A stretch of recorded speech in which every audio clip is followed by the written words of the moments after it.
action! Allô tout le monde! On espère que vous allez bien. Aujourd'hui, on est de retour avec la suite de notre capsule sur les ateliers. Oui, là, on va vous parler de nos ateliers préférés, mais version maths.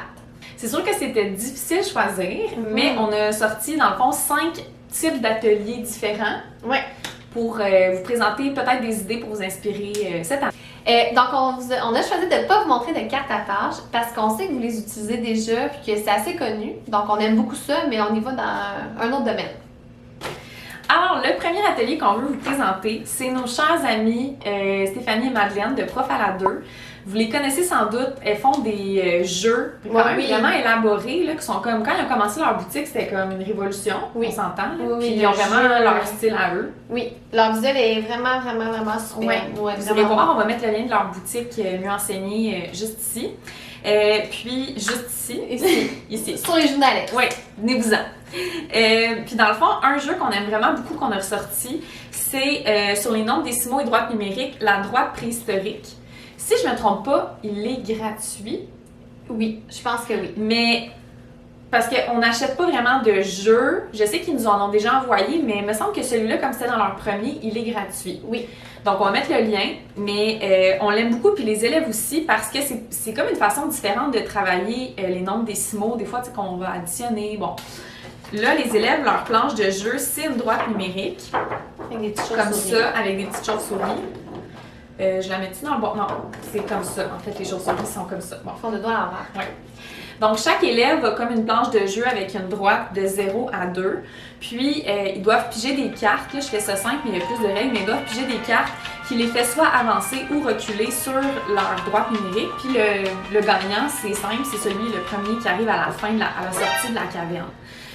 On aime ça parce que c'est un jeu qui se joue justement à peu près dans le temps des ateliers. Puis aussi, c'est différent. Les élèves doivent additionner, parfois soustraire. Puis c'est vraiment bien fait parce que les élèves ont même tous une petite feuille de suivi, donc pour les aider à pas perdre le fil de où ils sont rendus. Puis bref, on l'aime. Ce qui est le fun, c'est que c'est pas un atelier à usage unique dans le sens que les élèves pourraient jouer plusieurs parties. C'est un jeu comme certains échelles, dans le sens, il n'y a pas de bonne réponse, puis quand tu as les bonnes réponses, tu ne peux plus jouer. Ouais. Donc, le visuel est super beau. On a tout simplement plastifié leur jeu, puis on l'utilise année après année. Donc, vous irez le voir si vous ne le connaissiez pas. Pour faire nos ateliers rotatifs en mathématiques, on voulait quelque chose qui travaillait la logique. Un peu comme les feuilles que moi je faisais même au primaire, comme Jean-Claude est à côté de lui, mais en dessous de l'autre. Bon, vous savez un peu de quoi je parle.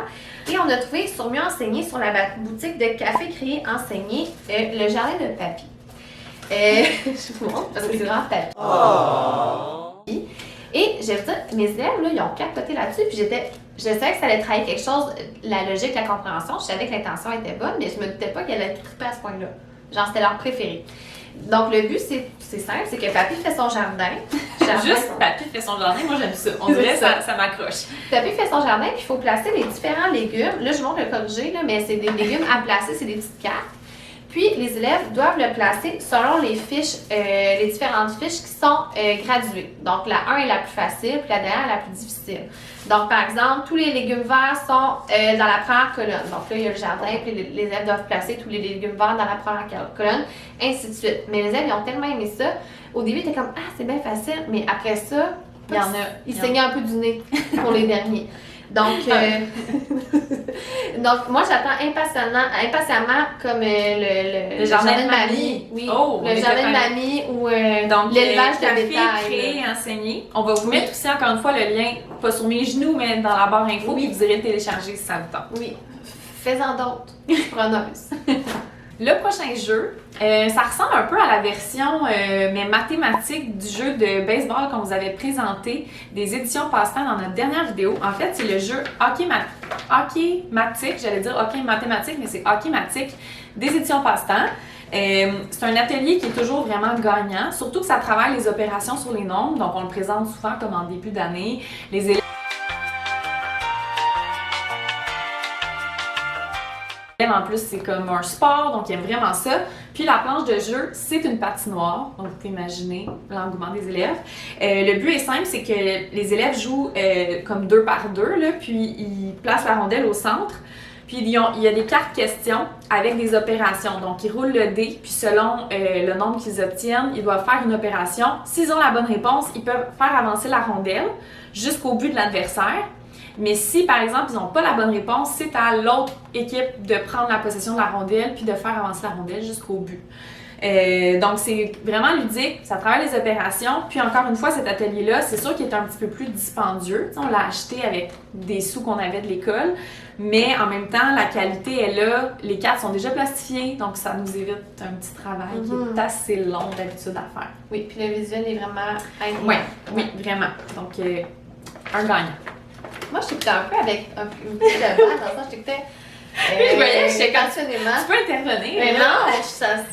T'as le goût de jouer, hein? On va jouer après. On va aller jouer après. On vous en reparle. Un autre jeu qu'on peut vous montrer, et là, on a l'air d'être commandité par Prof à la 2, mais pas commandité, là, mais dans le sens, on a l'air de. Mais ça se On est fan de Prof à la 2, comme on est fan de Pomme et Crayon, comme on est fan d'Annie, comme on est fan de Scolaire. Bon, on est fan de tout le monde. Oui, on est très fan.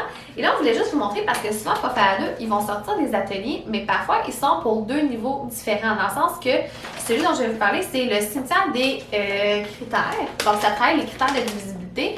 Ils sont de la version 5e et la version 6e. Donc, elles font souvent ça et c'est vraiment génial parce que quand on fait du looping, on peut jouer d'année en année. Puis en plus, si vous avez une multi, on le sait que des fois, c'est vraiment comme fâchant de devoir expliquer un atelier au 5e, un atelier au 6e. Donc, ça vaut la peine, comme quand on avait la classe de co-enseignement. Ouais.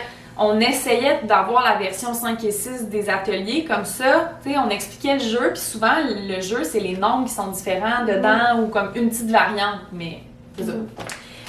Dans ce jeu-là, dans le fond, qui est Halloweenesque aussi, en plus, le cimetière des critères, mais les élèves, qu'est-ce qu'ils doivent faire? C'est piger un nombre à 6 chiffres avec les cartes nombres ici, là. Puis ensuite, ils doivent relever les défis qui sont de trouver les critères de divisibilité. Donc, ils vont regarder leur nombre, ils vont trouver si leur nombre se divise par 2, par exemple. Là, ils vont aller gagner des points. Puis la partie termine quand l'élève va gagner. Quand l'élève gagne, la partie se termine. Merci! Donc, le jeu se termine.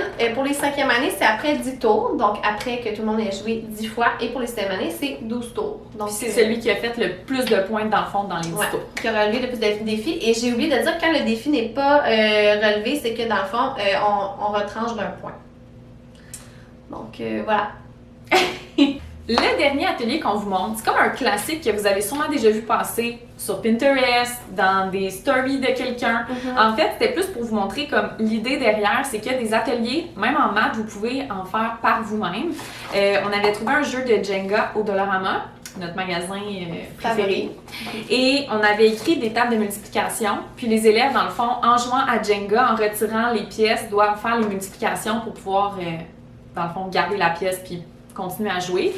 C'est toujours comme gagnant. Quand on sort un jeu, vous pourriez même le faire avec comme serpent échelle. J'ai déjà vu des versions que les profs mettent, mettons, sur